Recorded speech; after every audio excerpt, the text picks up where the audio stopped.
What's going on, everybody? It's your boy Spencer. Today I was planning on going over the Snake Rain stuff, but I thought I'd push it back a little bit because I am really enjoying the Stardust support. It's really fun. Definitely not the most competitive thing in the world, but still, it's not what Yu-Gi-Oh is all about. I'm going to be showing you guys a lot of different stuff like that has nothing to do with those combos that I showed you yesterday. That was kind of like an introduction, and now that I've had like a full day to play with it, there's a lot of tech in here. I haven't seen everybody using this new stuff. Some of it's from the OCG too, so obviously not everyone's going to be using it. But, just the new Stardust cards are OCG anyway, so you might as well just have fun with the deck. And hopefully all this other stuff comes out during it, but not all of it's like that. I'll show you. There's some really interesting interactions that I just randomly thought of. And I think I'm showing you a really good one here in the beginning. So, the starters a lot of the times will be the same. It's the combos that you do with it. And almost all of these plays that I'm showing you is me just making misplays for days. So don't take everything you see for a grain of salt. And unfortunately with tuning, I milled my one copy of Arriving Miracle, RIP in peace, right? So I had to search the Stardust Illuminate. But yeah, look at this Naturia Beast, dude. Because believe it or not, let's see. This is an Earth. Synchron carrier is an Earth, and there is also a Synchron that's an Earth too. That makes 5. There you go. Naturia Beast, man. He's going to try to activate Monster Reborn. Of course, I'm going to negate that as well. And then I just have a... I thought this card came out, but it hasn't, I guess. Red Supernova Dragon. It banishes everything. And it also comes back. So it's like, what is he going to do? Nothing. That's what he's going to do. So once this comes back, the game's over. And I can just keep negating those spells. Really awesome. Didn't think this card could fit in a deck like this, but of course... there's just so many Yu-Gi-Oh cards at your disposal that a lot of times you can make it happen, and more consistently than you might think.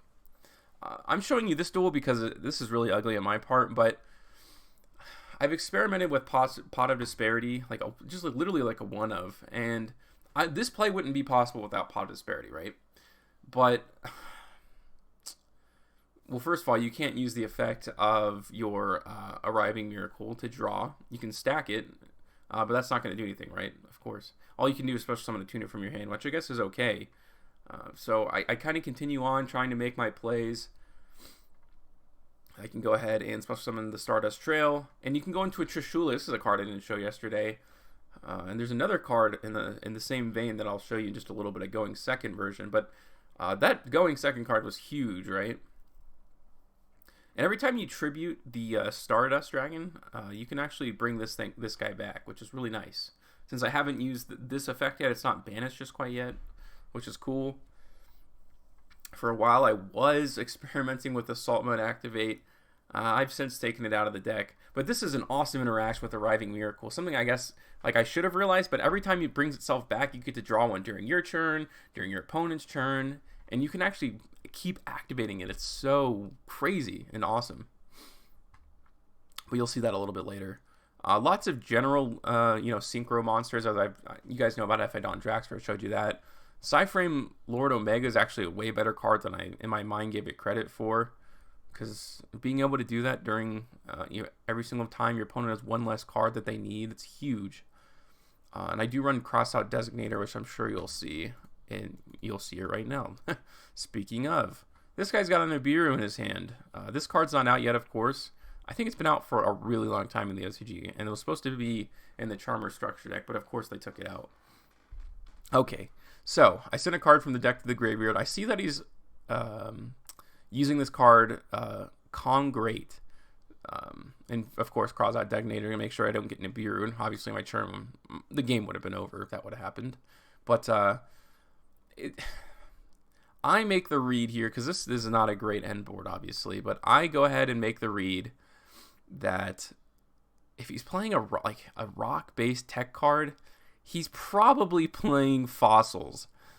Now, that was just a hunch, and because Crystal Wing Synchro Dragon is like the end of their strategy, because when it battles leveled monsters, it gains the attack of that monster, so they can't get over it, and they can also continue to negate their effects. Once per turn, but still. So I was right. He's trying to go for Fossil Fusion, and he just doesn't have it in his hand quite yet. Great top deck and tuning. I can keep searching these spells. What I should really do, actually, something I'm thinking about doing, is adding more of these spells. Like the trap card's pretty darn good, so that was kind of part of my theory. The other one that equips, I'm not sure I would ever use that one, but the trap card for sure, since especially because it's a continuous trap. Time Therapy Doer doesn't really do anything. That's why I negated the cross sheep, because it actually would have brought my attack low enough for him to get over me, because it only gains attack for leveled monsters. So I was essentially forced to do that. And that was the end of the game. Making sure playing underneath under the Nibiru, right? Let's see, the guy's playing a gear-free deck. Or Archfiend. Maybe some sort of Red Eyes Archfiend deck, sure. But I bricked, right? And I got very lucky that he did not kill me. So now all my plays are online now. It took me an extra turn, but hey, I made it happen.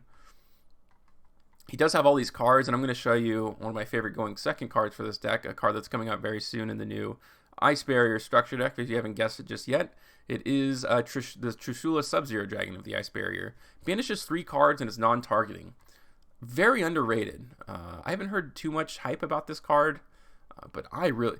Now, when it's destroyed, it actually special summons Trishula, but Trishula isn't count, and only the banish effect only counts when it's synchro summoned, so it just kind of comes up as a big attack monster. Honestly, I would probably, under most circumstances, like not use this effect. I don't know if it's forced, actually. Yeah, you can special summon. I probably wouldn't, because using Trishula is better than just having like a 3,000 attack monster. Although I suppose it depends on the matchup. I'm going to skip one of those. I'm going to use that for a Fresh Start Friday. I felt so bad for the guy, but for the purpose of showing off gameplay, it's probably not the best. Yeah, so sometimes you gotta get creative when it comes to Chunk Speeder. I had 2 Synchron monsters in my hand. This one's actually not a tuner, so that's 3, and then I special summoned the Shell Rocket Dragon from the deck. Naturia Beast, like I've been saying, is very good. That can go into a Stardust Charge, a Stardust Dragon, and yes, this will be the duel. I kind of misplayed purposely here in this matchup, because I wanted to show you that you can use Stardust Assault Mode, and obviously it's an Omni Negate that comes back every single turn. And once you do your Junk Speeder plays, I know this is probably pretty devastating. Cards like Necroface are really bad, but in this deck, it literally couldn't matter less. So I do get rid of the Stardust Assault Mode, unfortunately. So he's going to be able to chain the fusion, so he's going to get rid of the Crystalline Synchro Dragon.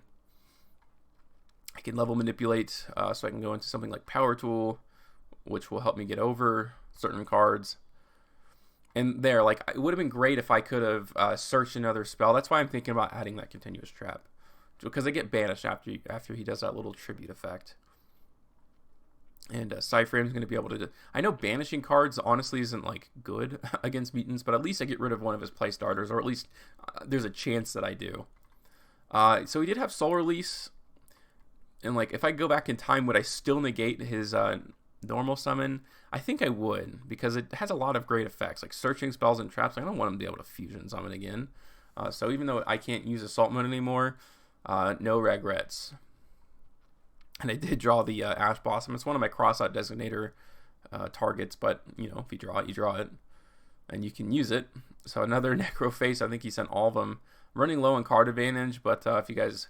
I actually forgot when I was playing this duel. I was starting to sweat, and I was like, oh, wait. My Spciy is, you know, coming back. And that was game. Good duel there. Here's a couple, like, randoms. And when I say random, it's because the guy never ended up playing. This is actually the new Abyss archetype. So we'll see what I can end up, you know, getting to my hand here. Searching Doppelwurst, since I had all the other pieces that I needed. I'm going to go ahead and bring back the Junk Synchron. I can wait to use Doppelgangers, because I think Floor Synchron is going to help me special summon them anyways. So what you should not do, and what I'm doing here, is activating Arriving Miracle so early. Like, you should totally wait to do that, but...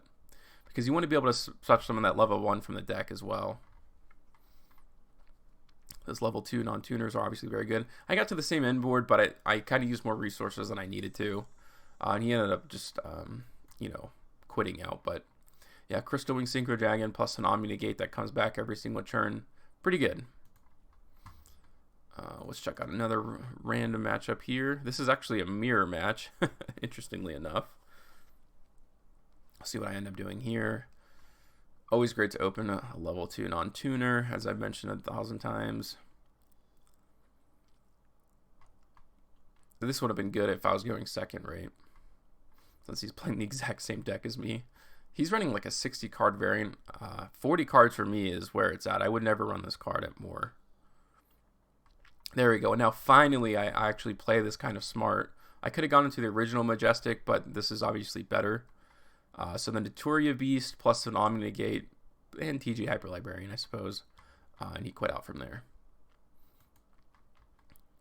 Here's a matchup with Sacred Beast. Just a couple more duels for you.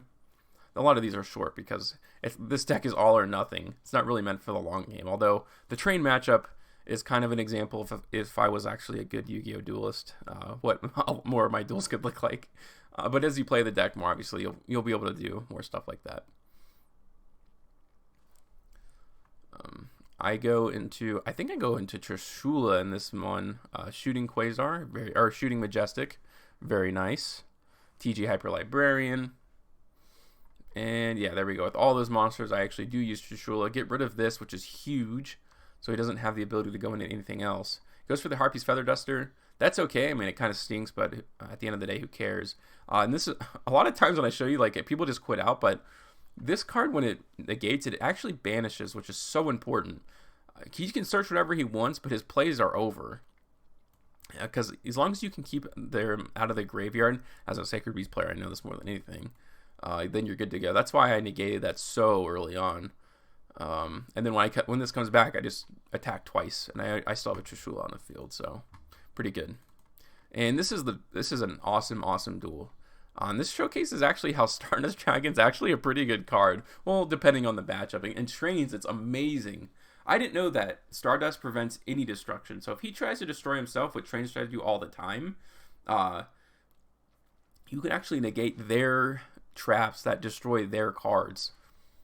I'm actually end up taking a look at this deck. I know it's going around a little bit right now. It doesn't have a great matchup against Virtual World, but who does? So he's going to kind of make all of his turn 1 plays. I actually kind of saw this as it going second. Although I think... Can this card make... yeah, it can make King of All Claim. So he must not have just opened right. But I do know that this card can attach and destroy a card.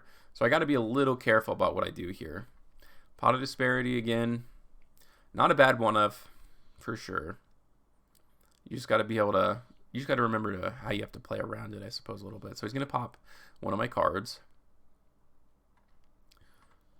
Let's see if I can keep going here. And since I attribute a card, that lets me add Stardust Trail back. I can grab a Rhyming Miracle. It's not going to end up mattering at all. But I think I probably end up forgetting that. But it's going to help me get a token here on the field. Stardust choking at me, level Manipulate. Doesn't matter. Again, I didn't have anything else to Synchro Summon up to. But there we go. Machina Overdrive. He's going to try to target his train and destroy it, but he can't. And these two are like the perfect matchup. This is a very well-designed card. Again, so he tries to use both of them, and I negate both times. He has a Torrential Tribute, which is okay, because the trap card, besides like destroying, actually gives him advantage. So I'm happier about that. As long as I survive, I feel pretty good. So Stardust is going to come back at the end of the turn. That's going to help me draw 1 card with the Rhyming Miracle. Boom. And I think he tries to destroy again, if I'm not mistaken. And this isn't a hard once per turn, so I can do it again. And now that it's the end phase again, I can come back, and then I can draw again. Or this time, Special Summon. So I use both effects. You can't draw twice, but you can Special Summon again. And that helped me go into the OG Majestic Star Dragon, which is nice. I don't think I've shown that just quite yet. And if you can believe it, I haven't used Junk Speeder yet through all these plays. I'm going to keep Special Summoning from the hand, and I have all of these tuners now on the field. Helps me go into a Red Supernova Dragon. So I have 1 Omni-Negate. Anytime he uses a monster effect or tries to attack, I can banish his entire field. This is going to try to attempt to go back to the extra deck, but thanks to the new continuous spell, that's not going to happen anymore. And so once it negates, it blows up his field. Unfortunately, like the new one, it doesn't come back at the end of the turn, so it's kind of like a one, it's all or nothing. He ends up surrendering because he realizes the next time he tries to activate anything, I'm just going to banish his entire field, which is very nice. So yeah, that was a extended look at the new Stardust support cards. Hopefully I showed you guys a large range of what you can do with the deck. Let me know what you guys think in the comments down below. Other than that, that's going to do it for today's video, and I hope you have an absolutely wonderful night.